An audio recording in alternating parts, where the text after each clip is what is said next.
Assalamualaikum warahmatullahi wabarakatuh. Perkenalkan, nama saya Muhammad Maksum.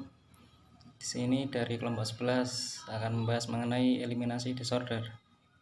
Eliminasi disorder merupakan gangguan yang meliputi gangguan feses dan urin secara tidak tepat. Meskipun ini terjadi pada anak-anak, hal ini akan menjadi masalah jika perilaku tersebut terjadi berulang kali lebih dari 3 bulan yang dialami oleh anak yang berusia 5 tahun atau lebih, yang mana seharusnya pada usia segitu anak itu sudah bisa mengontrol perilaku tersebut. Yang selanjutnya jenis gangguan. Di sini gangguannya ada 2. Saya akan menjelaskan fokus saya kepada gangguan yang pertama, yaitu enurosis. Enurosis adalah buang air kecil yang terjadi berulang kali di tempat yang tidak sesuai.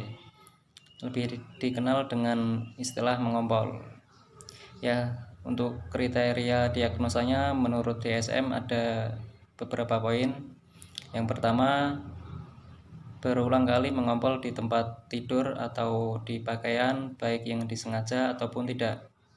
Yang kedua, usia anak di atas 5 tahun. Dan yang terakhir, peristiwa mengompol itu setidaknya terjadi 2 kali selama 3 bulan. Yang selanjutnya yaitu macam-macam dari enurosis. Ada 2. Yang pertama, primer enurosis, yaitu terjadi pada anak yang tidak mampu mengontrol kandung kemihnya sejak lahir hingga usia 5-6 tahun. Yang kedua, sekunder. Sekunder kan sementara. Sekunder enurosis yaitu terjadi ketika seseorang pernah bisa mengontrol kandung kemihnya selama periode 6 bulan, tetapi mendadak itu dia mengompol kembali. Yang selanjutnya ada karakteristik.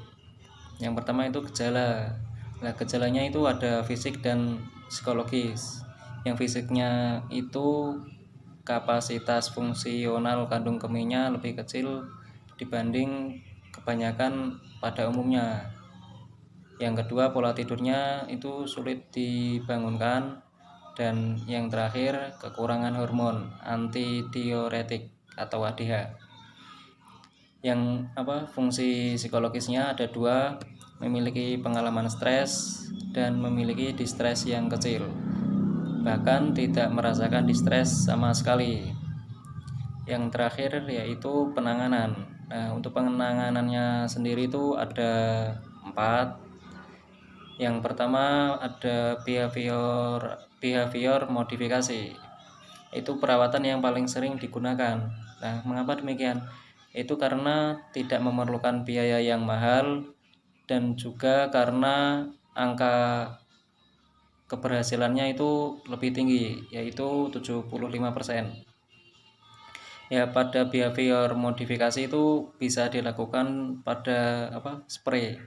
Itu spraynya itu spray menggunakan pad, yang mana spray terdapat bel atau alarm, dan jika spraynya itu basah maka akan berbunyi dan itu akan membangunkan si yang mengalami ini. Jadi lama-kelamaan itu akan terbangun sendiri dan bisa sembuh atau bisa normal kembali. Yang kedua, obat.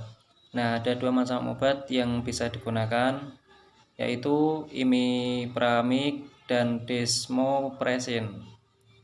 Dan yang ketiga itu terapi alternatif. Terapi alternatif yaitu ada 2, hipnosis dan akupuntur dan pijat. Hipnotis kan memberikan sugesti, jadi disugesti agar bisa ditangani. Dan yang kedua itu pijat dan akupuntur, yaitu dipijat agar tidak mengompol kembali. Dan yang terakhir itu psikoterapi. Namun psikoterapi ini bisa digunakan pada sekunder enurosis, yang mana tujuannya adalah mengatasi stres yang mendasari peristiwa yang menyebabkan enurosis kambuh. Sekian dari saya. Selanjutnya materi kedua yaitu membahas mengenai ensopresis.